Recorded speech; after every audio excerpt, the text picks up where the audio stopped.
Ladies and gentlemen, the President of the Republic of the Philippines, His Excellency Ferdinand R. Marcos Jr.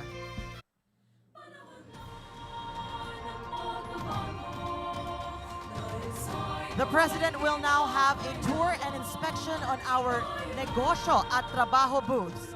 He is joined by Department of Trade and Industry Secretary Maria Cristina Roque, Pasay City Mayor Imelda Calixto Rubiano, Go Negosyo founder and ASEAN Business Advisory Council Philippine Chair, no other than Mr. Joey Concepcion, SM Supermalls Executive Vice President, Mr. Joaquin L. San Agustin.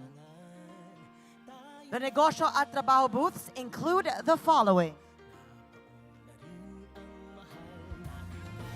We have with us Kettle Corn, Globe Business, Gcash, Cebuana Lulier, Philippine Chamber of Commerce and Industry, Association of Filipino Franchisers Incorporated, Philippine Retailers Association, People Management Association of the Philippines, Philippine Association of Legitimate Service Contractors, Philippine Franchise Association, PLDT Enterprise, Maya, CDO Foodsphere, Mr. Donut, Minute Burger, iFern, Kim's Diary, The French Baker, The Table Group, Wendy's, North Park Noodle House Incorporated, Hotel Sogo, CMG Retail Incorporated.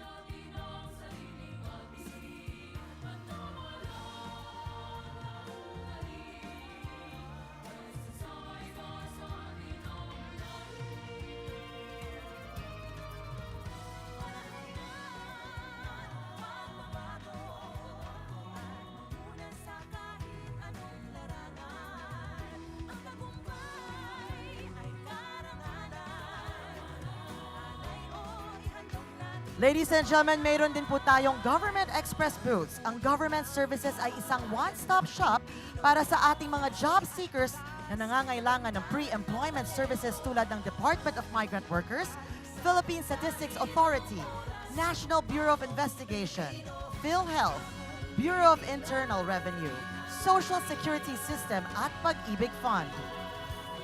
Ang DMW naman ay may libo-libong overseas positions kabilang ang healthcare, manufacturing at skilled trades sa buong Asia, Europe, and Middle East.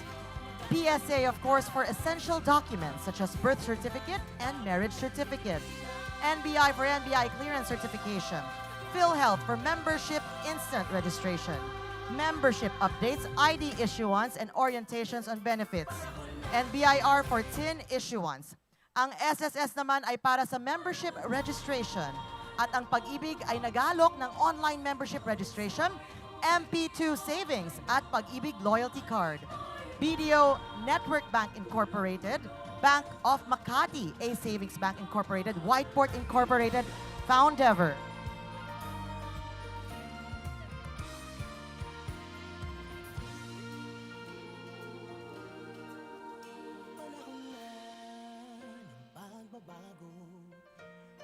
Sa ito ay kinakailangan tayo na magtulong-tulong, napauna rin ang mahal natin. Once again, ladies and gentlemen, the President of the Republic of the Philippines, His Excellency Ferdinand R. Marcos Jr.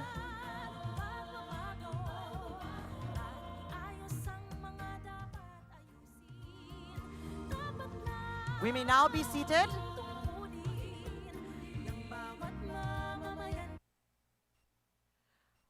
Once again, good morning to everyone. We are gathered here today for the launch of Trabaho at Negosyo, a movement that brings together trabajo at entrepreneurship, not as a backup plan, but as a powerhouse for a high-value job creation.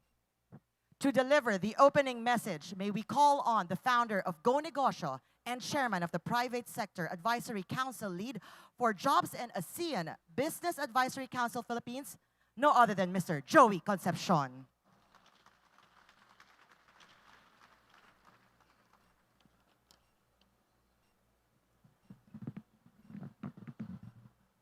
Good morning.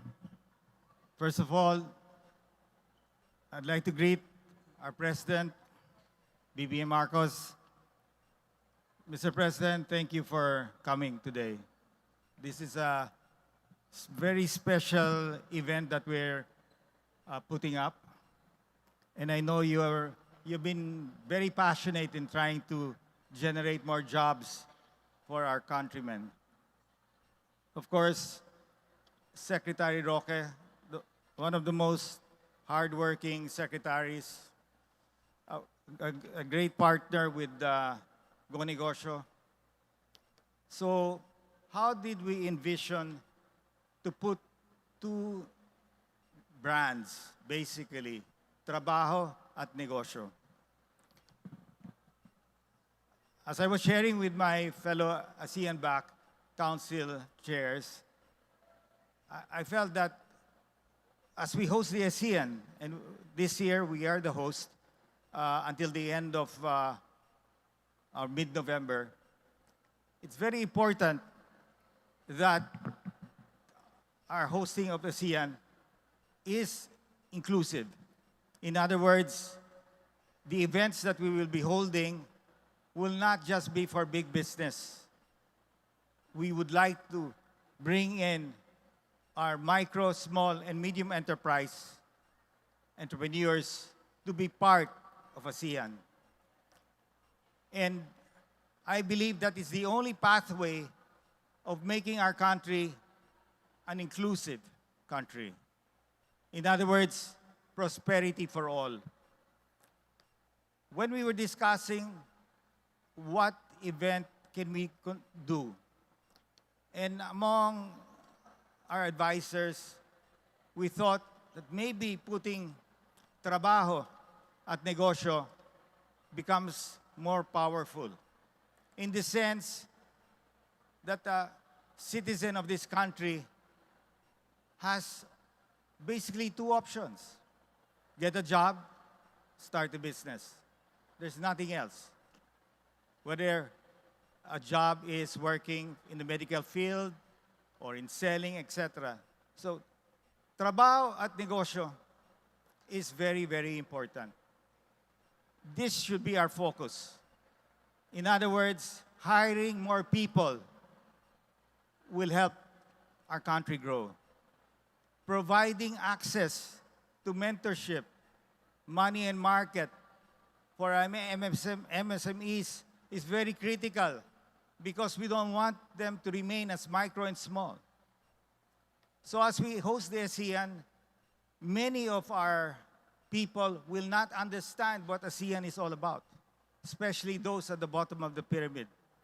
And this is why we have envisioned an event such as this that will be starting, we will start it as we hold our meetings here and as we hold the final big event, which is towards mid-October to November, what we call the ASEAN Business and Investment Summit.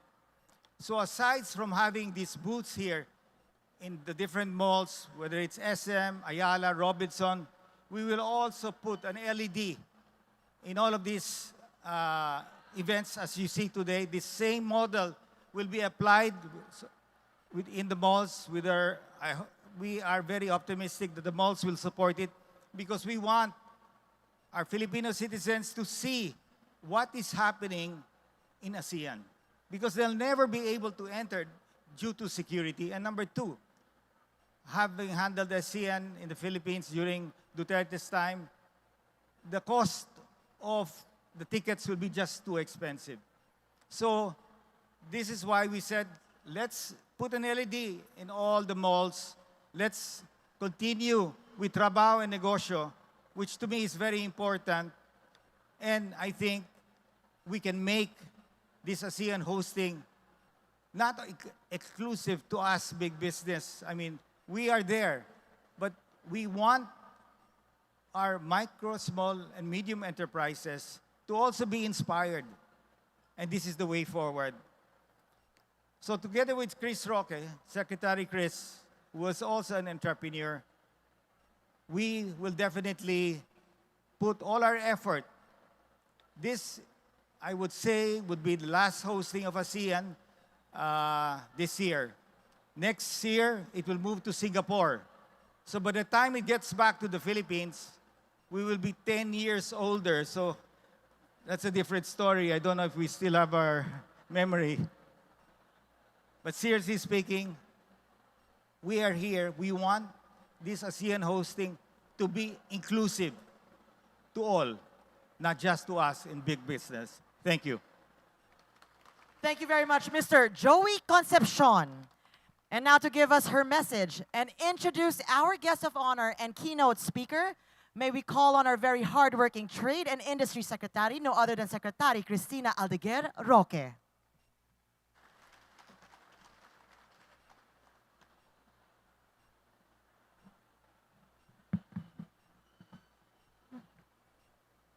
His Excellency, President Ferdinand R. Marcos Jr., Go Negosyo founder and Private Sector Advisory Council Lead for Jobs, Mr. Joey Concepcion, Honorable Mayor Emmy Calixto, our partners from the government and private sector, our entrepreneurs, job seekers, and all our distinguished guests, good morning to everyone.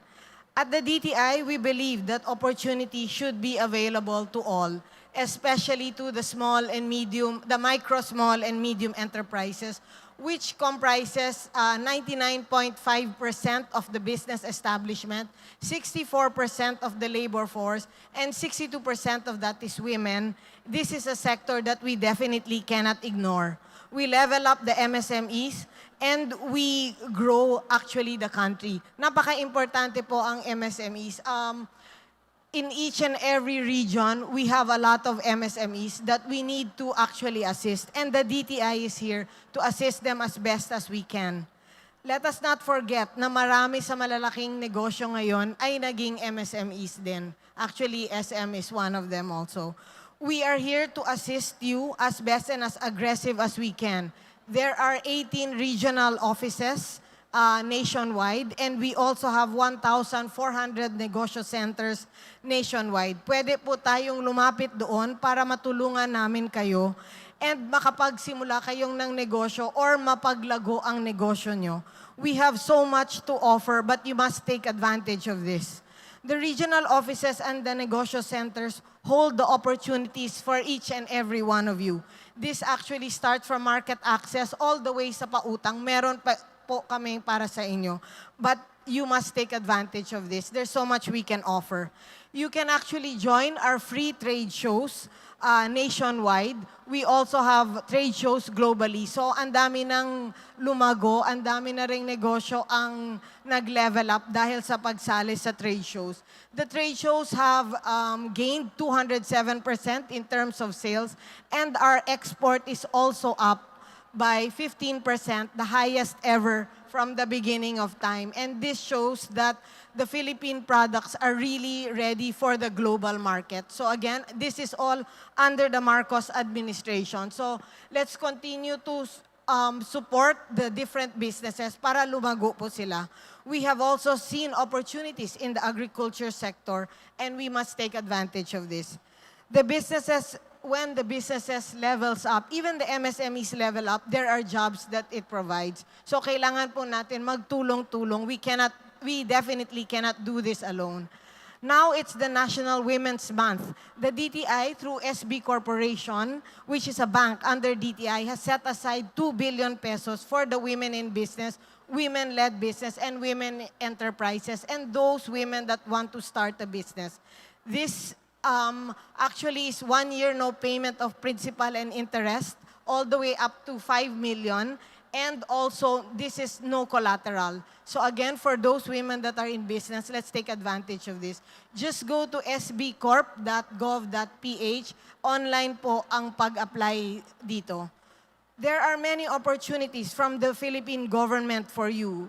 We take a whole government approach to make sure that we get things done, and we'll get things done. So to everyone that are into business, please avail of what the DTI can offer you. I've given a lot of my cards to all of you, so you can message me anytime and every time.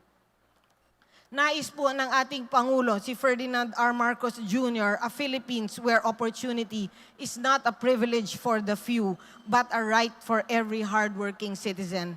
His leadership reminds us that we are at our strongest and most effective when we move forward together.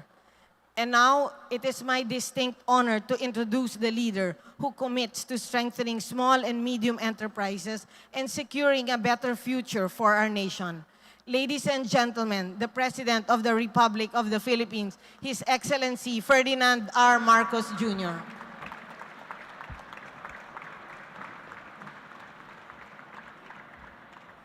Thank you, Trade and Industry Secretary, Secretary Chris Roque, who I was listening to Joey when he introduced her to say that she is one of the hardest working cabinet secretaries.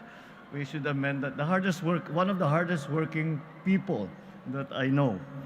And also Negosyo founder, Joey Concepcion, another one of the hardest working people that I've ever met. And he is such an inspiration. Dahil kami sa trabahong ito, matagal na rin namin ginagawa ito na pinopromote natin mga MSMEs.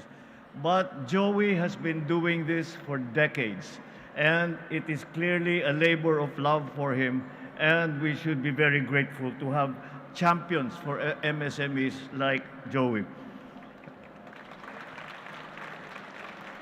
The Pasay City Mayor, Mayor Emmy Calixto Rubiano, my fellow workers in government, our partners in the private sector, distinguished guests, ladies and gentlemen, magandang umaga sa inyong lahat. Masaya akong na makasama kayo ngayong araw upang ilunsad ang trabaho at negosyo. Marami sa mga kababayan natin na nagsimula sa maliit na pangarap, isang food cart sa kanto, isang pwesto sa basar, isang online store na pinapatakbo na nagsimula lamang sa kanilang mga bahay. Ngunit hindi madali ang pagsimula at pagpapalago ng isang negosyo. Maraming MSME ang nahaharap sa iba't ibang hamon, kakulangan ng puhunan, limitadong access sa mamimili, access to market, mabilis na pagbabago ng ekonomiya at ng teknolohiya. Kasabay nito, marami ring mga kababayan natin ang nahihirapang makahanap ng trabaho, lalo na yung mga tumutugma sa kanilang kakayahan at ang kanilang pinag-aralan. Kaya narito tayo ngayon upang magbigay sa MSMEs at mga kababayang naghahanap ng trabaho ng inspirasyon, suporta at pagkakataon. Today, we live in a very uncertain world. What many of us have studied and developed a decade or even just a couple of years ago are sometimes we find no longer relevant. Industries are being reshaped by digital technology and artificial intelligence or AI. Traditional jobs are transforming. The skills that were once optional, now they are essential. Naniniwala ako kayang makasabay naman ang mga Pilipino. Alam naman natin na sa kabila ng mga hamon, maabilidad at madiskarte ang ating mga kababayan. Marunong tayong maghanap ng paraan. Hindi natin sinusukuan ang problema kahit na ano ang hinaharap natin. Hindi hadlang ang makabagong mundo sa ating pag-unlad. Bagkus, gagamitin natin ito upang magtagumpay pa sa buhay. Panatilihin lang natin ang tiwala sa ating mga sarili. Huwag matakot sa teknolohiya. Pagbutihin ang ating mga kakayahan at samantalahin ang pagkakataon na dumadating sa atin. Tulad na lamang ng pagkakataong ibinibigay ngayong araw, ang trabaho at negosyo na programa ng Negosyo. Dito, may learning session kasama ang industry expert at thought leaders at magbabahagi ng kanilang kaalaman at karanasan sa larangan ng pagnenegosyo. May job fair na nag-uugnay sa ating mga kababayan at employer mula sa iba't ibang sektor. May mga one-stop shop pa na serbisyo na isinasagawa ngayon para magbigay ng pre-employment assistance at advisory service ang ilang ahensya ng gobyerno gaya ng DTI, ng TESDA, BIR at iba pa. Makakaasa po kayo na patuloy ang administrasyon na ito sa pagpapaunlad ng kasanayan ng ating mga kababayan. Ang pagpapalakas ng mga programang makakatulong sa bawat Pilipino na makahanap ng trabaho. Sa pamamagitan ng mas pinalakas na employment program, kabilang na ang skills training at business mentoring, mas napapalapit natin ang trabaho at pagkakataon sa ating mga mamamayan. Noong nakaraang taon, nakapagsagawa tayo ng mahigit 2,300 job fair sa buong bansa. Mula rito, higit 74,000 na job seeker ang kaagad na nakatanggap ng trabaho. Itong Enero lamang, 47 job fair na ang naisagawa natin at mula rito, mahigit 2,400 ang hired on the spot. Ibig sabihin, dito sa job fair pa lang, nakakuha na sila ng trabaho. Kasabay nito, pinapalawak din natin ang mga programa para sa reskilling, upskilling, at saka yung enterprise-based training ng ating mga manggagawa. Ibig sabihin, specialized training na po ito ang magtuturo ang mismo magiging employer ninyo. Para naman sa ating mga MSME, ginawa nating mas simple at mas mabilis ang serbisyo ng gobyerno. Sinisikap din natin na palawakin ang access sa puhunan at patibayin ang mga programang tumutulong sa paglago ng kabuhayan. Yung pong binanggit ni Secretary Roque tungkol sa pagtulong sa pautang, patulong sa pag-job matching. Sa pamamagitan ng mga negosyo center, mas napapalapit ang mga serbisyo ng pamahalaan sa mga negosyante. Dito, maaari kayong mabigyan ng payo, magkaroon ng mentorship at makakuha ng tulong upang mapalapit ang inyong mga negosyo sa mamimili. Inaasahan natin na ang mga programang ito ang magbibigay ng dagdag na lakas sa kabuhayan ng ating mga kababayan. Ang isang sari-sari store owner ay maaaring makapagpalawak ng negosyo sa pamamagitan ng itinatawag na e-commerce. Ang isang bagong graduate mula sa probinsya ay hindi na kailangan pang lumuwas sa Maynila upang magtrabaho, basta't may sapat na kasanayan at internet. We equip our people not only to survive, but to succeed in this changing world. Sa layuning ito ng pamahalaan, katuwang natin ang ating mga kaibigan at partners sa pribadong sektor. Through the advocacy of Go Negosyo, we promote a positive mindset towards business, not as a last resort, but as a strong complement to our collective role in nation building. Truly, we cannot diminish the role of the private sector in helping the government address employment gaps, from identifying skills needed by industry to easing the path of doing business in our country. Kaya't hinihikayat ko po, kayo lahat dito, na pakinabangan ang learning session. Gamitin po ninyo ang kaalaman mula doon upang mapalakas pa ang kakayanan ninyo dito sa trabaho at negosyo. Because when we build skills, we build confidence. When we create jobs, we restore the dignity of our people. And when we strengthen our economic foundations, we build a stronger nation for tomorrow. Maraming salamat po. Mabuhay ang mga negosyante at manggagawang Pilipino. Mabuhay ang bagong Pilipinas. Thank you, Mr. President. And now may we request the President to kindly grant us a group photo downstage. We'd like to invite everyone to please come forward so you can be part of this monumental photo that we will be creating today para sa Negosyo or Go Negosyo launch Trabaho at Negosyo. We'd also like to invite everyone to kindly please squeeze in towards the middle so we can find space for everyone. Lahat po na nasa likod, maaari pong sumama, lapit lamang po kayo. All right, looks like everyone is ready. Sa ating mga photographers, handa na rin po ba kayo? All right, ready at the count of 3. Give your smiles. 1, 2, and 3. Thank you, Mr. President, for granting us a photo opportunity. Maraming salamat po.